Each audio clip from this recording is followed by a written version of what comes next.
Hi friends, welcome to Shruti's art and cooking channel. ಇವತ್ತಿನ recipe mushroom pepper dry. ಇದಕ್ಕೆ ಬೇಕಾಗಿರುವ ಸಾಮಗ್ರಿಗಳು ಮತ್ತು ಮಶ್ರೂಮ್ ಪೆಪ್ಪರ್ ಡ್ರೈನ ಹೇಗೆ ಮಾಡೋದು ನೋಡೋಣ ಬನ್ನಿ. ದಪ್ಪದಾಗಿರುವ ಒಂದು ಈರುಳ್ಳಿ ಹೆಚ್ಚಿಟ್ಕೊಂಡಿದ್ದೀನಿ, ಒಂದು ಕ್ಯಾಪ್ಸಿಕಮ್ ಮತ್ತು 3 ಮೆಣಸಿನಕಾಯಿ, ಕರಿಬೇವು, ಕೊತ್ತಂಬರಿ ಸೊಪ್ಪು, 8ರಿಂದ 10 ಎಸಳು ಬೆಳ್ಳುಳ್ಳಿ, 1 ಇಂಚು ಶುಂಠಿನ ಜಜ್ಜಿಟ್ಕೊಂಡಿದ್ದೀನಿ. ಜೀರಿಗೆ, ಕಾಳುಮೆಣಸು ಮತ್ತು ಸೋಂಪು ಇವು 3 ಪುಡಿ ಮಾಡಿ ಇಟ್ಕೋಬೇಕು. ಉಪ್ಪು, ಅಚ್ಕಾರದ ಪುಡಿ, ಧನಿಯಾ ಪುಡಿ ಮತ್ತು ಗರಂ ಮಸಾಲ. ಮಶ್ರೂಮ್ನ ಕ್ಲೀನ್ ಮಾಡಿ ತೊಳೆದಿಟ್ಕೊಂಡಿದ್ದೀನಿ. ಈಗ ಮಶ್ರೂಮ್ ಪೆಪ್ಪರ್ ಡ್ರೈನ ಹೇಗೆ ಮಾಡೋದು ನೋಡೋಣ ಬನ್ನಿ. ಒಂದು ಬಾಣಲಿಗೆ 2 ಟೇಬಲ್ ಸ್ಪೂನ್ ಎಣ್ಣೆಯನ್ನು ಹಾಕ್ಕೊಳ್ಳೋಣ. ಎಣ್ಣೆ ಕಾದಾದ್ಮೇಲೆ ನಾವು ಜಜ್ಕೊಂಡು ಇಟ್ಕೊಂಡಿದ್ದೀವಲ್ಲ ಶುಂಠಿ ಬೆಳ್ಳುಳ್ಳಿ, ಅದನ್ನು ಹಾಕೋಣ. ಹಸಿ ವಾಸನೆ ಹೋಗಬೇಕು, ಅಲ್ಲಿವರೆಗೂ ಫ್ರೈ ಮಾಡೋಣ. ಆದಮೇಲೆ ಹಸಿಮೆಣಸಿನಕಾಯಿ ಮತ್ತು ಈರುಳ್ಳಿನ ಸೇರಿಸೋಣ. ಸ್ವಲ್ಪ ಕಂದು ಬಣ್ಣ ಬರೋವರೆಗೂ ಹುರ್ಕೊಳ್ಳೋಣ. ನೋಡಿ, ಈರುಳ್ಳಿ ಚೆನ್ನಾಗಿ ಫ್ರೈ ಆಗಿದೆ. ಇದಕ್ಕೆ ನಾವೀಗ ಕರಿಬೇವು ಸೇರಿಸೋಣ.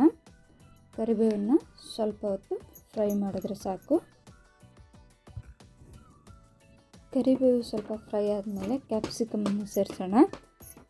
ಕ್ಯಾಪ್ಸಿಕಮ್ನ ಕೂಡ ಸ್ವಲ್ಪ ಹೊತ್ತು ಫ್ರೈ ಮಾಡಬೇಕು. ಸ್ವಲ್ಪ ಫ್ರೈ ಆದರೆ ಸಾಕಾಗುತ್ತೆ. ಇದೆಲ್ಲ ಫ್ರೈ ಆದಮೇಲೆ ಇದಕ್ಕೆ ನಾವು ಅರ್ಧ ಟೀ ಸ್ಪೂನು ಅಚ್ಕಾರದ ಪುಡಿ, ಅರ್ಧ ಟೀ ಸ್ಪೂನು ಧನಿಯಾ ಪುಡಿ ಮತ್ತು 1/4 ಟೀ ಸ್ಪೂನು ಗರಂ ಮಸಾಲನ ಸೇರಿಸಿ ಸ್ವಲ್ಪ ಫ್ರೈ ಮಾಡಬೇಕು.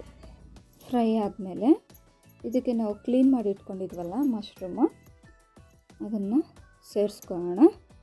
ಇದು ಮಶ್ರೂಮ್ ನೀರು ಬಿಟ್ಕೊಳ್ಳೋದ್ರಿಂದ ಸ್ವಲ್ಪ ಜಾಸ್ತಿ ಫ್ರೈ ಆಗಬೇಕು. ಇದಕ್ಕೆ ನಾವೀಗ 1/4 ಟೀ ಸ್ಪೂನಷ್ಟು ಉಪ್ಪನ್ನು ಸೇರಿಸ್ತಾ ಇದ್ದೀನಿ.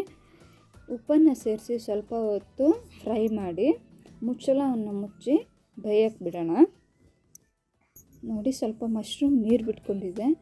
ಈಗ ಇದಕ್ಕೆ ನಾವು ಪುಡಿ ಮಾಡಿ ಇಟ್ಕೊಂಡಿದ್ವಲ್ಲ ಜೀರಿಗೆ, ಕಾಳುಮೆಣಸು ಮತ್ತು ಸೋಂಪು, ಇದನ್ನು ಸೇರಿಸ್ಕೋಬೇಕು. 2 ಟೀ ಸ್ಪೂನ್ ಸೇರಿಸಿದ್ರೆ ಸಾಕಾಗುತ್ತೆ. ಇವಾಗ ನೀರು ಬಿಟ್ಕೊಂಡಿದ್ಯಲ್ಲ, ಇನ್ನೊಂದು ಸ್ವಲ್ಪ ಡ್ರೈ ಆಗೋಕ್ಕೆ ಬಿಡಬೇಕು. ಮುಚ್ಚಳವನ್ನು ಮುಚ್ಚಿ ಮತ್ತೆ ಡ್ರೈ ಆಗೋಕ್ಕೆ ಬಿಡೋಣ. ನೋಡಿ, ಮಶ್ರೂಮ್ ಇವಾಗ ಚೆನ್ನಾಗಿ ಡ್ರೈ ಆಗಿದೆ. ಹೇಗೆ ಗೊತ್ತಾಗುತ್ತೆ ಅಂದರೆ ಸ್ವಲ್ಪ ಎಣ್ಣೆ ಎಲ್ಲ ಬಿಟ್ಕೊಂಡಿದೆ ನೋಡಿ. ಈಗ ಇದಕ್ಕೆ ನಾವು ಕೊತ್ತಂಬರಿ ಸೊಪ್ಪನ್ನು ಸೇರಿಸ್ಕೊಳ್ಳೋಣ. ಕೊತ್ತಂಬರಿ ಸೊಪ್ಪು ಸ್ವಲ್ಪ ಫ್ರೈ ಆದರೆ ಸಾಕು. ಈಗ ರೆಡಿ ಆಯಿತು ಮಶ್ರೂಮ್ ಪೆಪ್ಪರ್ ಡ್ರೈ.